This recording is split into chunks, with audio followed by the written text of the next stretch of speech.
Bonjour et bienvenue dans cet épisode de podcast. Ici, on va aborder un sujet qui était assez complexe et tu sais, la semaine dernière, j'ai fait une petite pause sur mon podcast. J'ai pas délivré le podcast et c'est très rare, mais mon énergie n'était pas juste et c'était pas juste de vous transmettre cette énergie-là qui n'était pas là pour ce podcast-là. Donc je vais t'inviter à respirer doucement, à te laisser quelques secondes pour arriver ici et maintenant. Ferme les yeux si tu veux, je suis là et je vais te parler d'un sujet qui nous traverse toutes d'une manière ou d'une autre. Je vais te parler de la dette invisible. Cette idée qu'on doit quelque chose à nos parents. Cette idée qu'on leur doit quelque chose parce qu'ils nous ont donné la vie, parce qu'ils ont fait de leur mieux, parce qu'ils ont sacrifié. Et aujourd'hui, j'aimerais qu'on regarde ensemble ce qu'il y a derrière ces phrases toutes faites.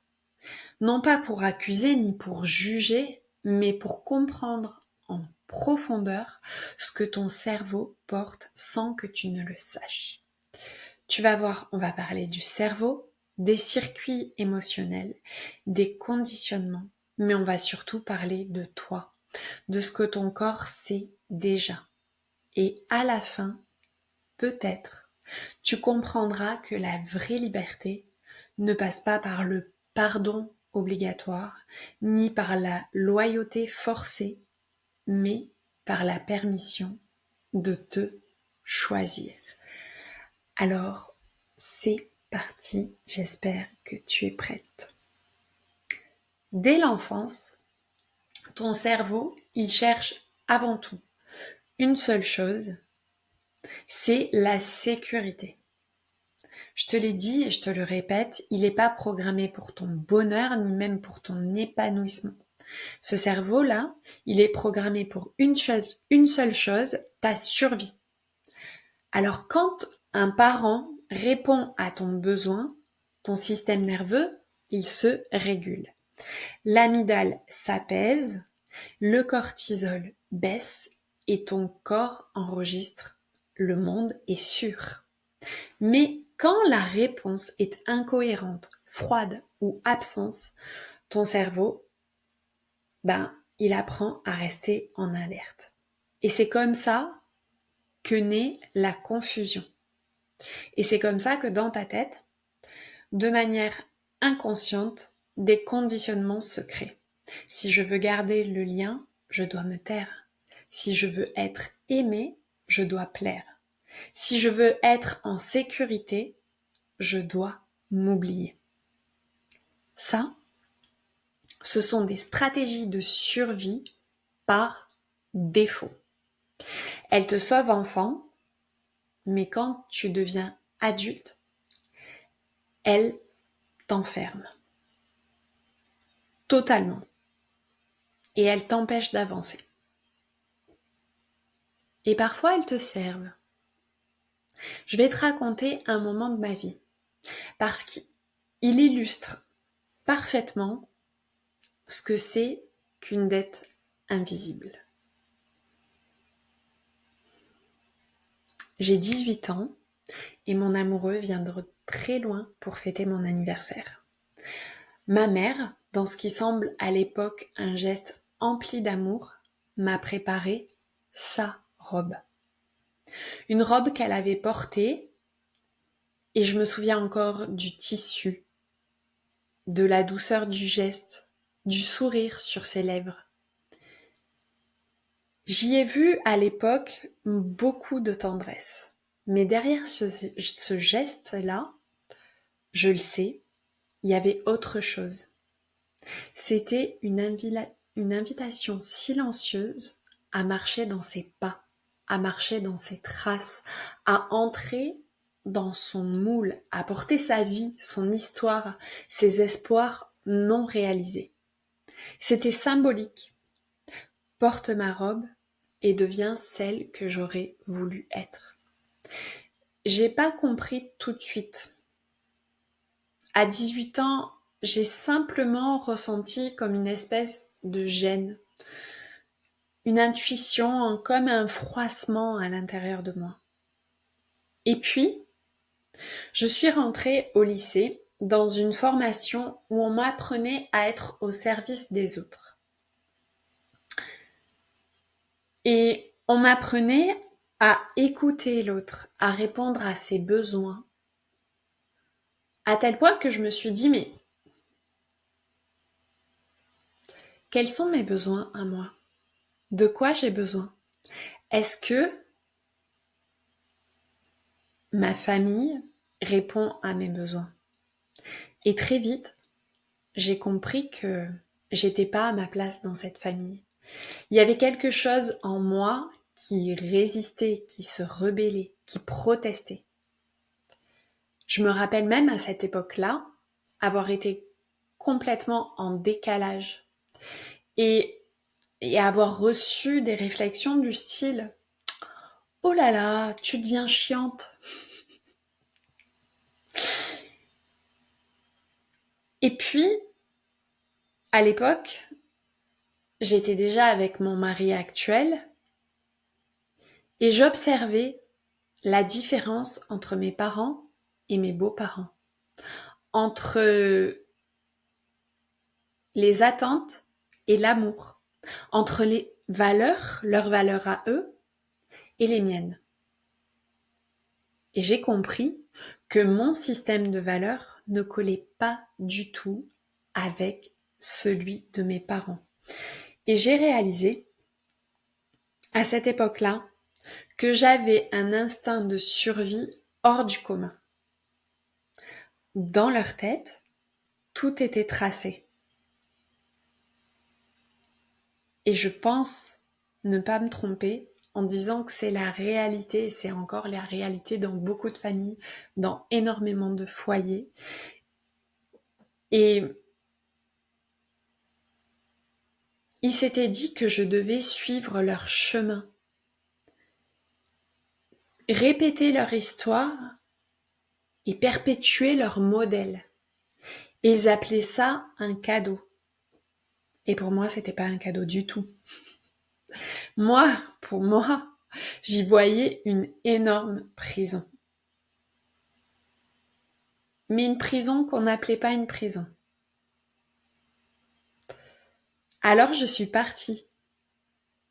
Et je suis partie parce que dans la vie, on récolte ce qu'on ose. J'ai rencontré mon mari à 17 ans et il m'a tendu un miroir. Il m'a dit « Regarde ce que tu es capable de faire ». Il m'a montré que je pouvais m'en sortir seule. Il m'a libérée de mes chaînes sans me sauver. Il était là, présent, mais sans jamais m'emprisonner. Et puis, en 2009, à la naissance de mon fils, là, j'ai eu la confirmation de la confirmation. Ça a tout bouleversé. Le 27 septembre 2009, je suis devenue mère. Et ce jour-là, une autre Sophie est morte. Celle qui portait la culpabilité, celle qui portait la dette, la peur de décevoir, celle qui croyait devoir quelque chose à ses parents. 5 ans plus tard, je me suis libérée totalement de cette emprise. Je leur ai rendu ce qui ne m'appartenait pas et j'ai cessé de payer une dette que personne ne m'avait demandé de contracter, mais que tout en moi portait. La naissance de mon fils, c'était la fin de la lignée de la dette. Je me suis juré de ne plus faire passer le fardeau, de ne plus léguer le boulet, de ne pas répéter. Tu vois, c'est ça, la dette invisible. C'est une robe qu'on porte sans comprendre pourquoi. C'est une histoire qu'on répète sans l'avoir choisie. C'est en amour qu'on confond avec une obligation. Et aujourd'hui, il y a un gros danger sur les réseaux sociaux. Il y a des discours qui fleurissent qui utilisent des concepts de psychologie pour manipuler. Et on t'explique que si tu pardonnes pas à ton père, tu débloqueras jamais ton abondance, que si tu restes en colère, c'est ton ego, que si tu ne te réconcilies pas avec ta mère, tu resteras bloqué dans ton énergie féminine. Et ces discours, ils sont souvent tenus par des hommes avec assurance et avec autorité. Et ces discours sont dangereux parce qu'ils séduisent les femmes fragiles, fatiguées, en quête de sens, parce qu'ils exploitent leur douleur pour en faire un produit et parce qu'ils entretiennent une idée fausse que le pardon est un passage obligé pour guérir. Or, les neurosciences le prouvent. On peut se reconstruire sans pardonner.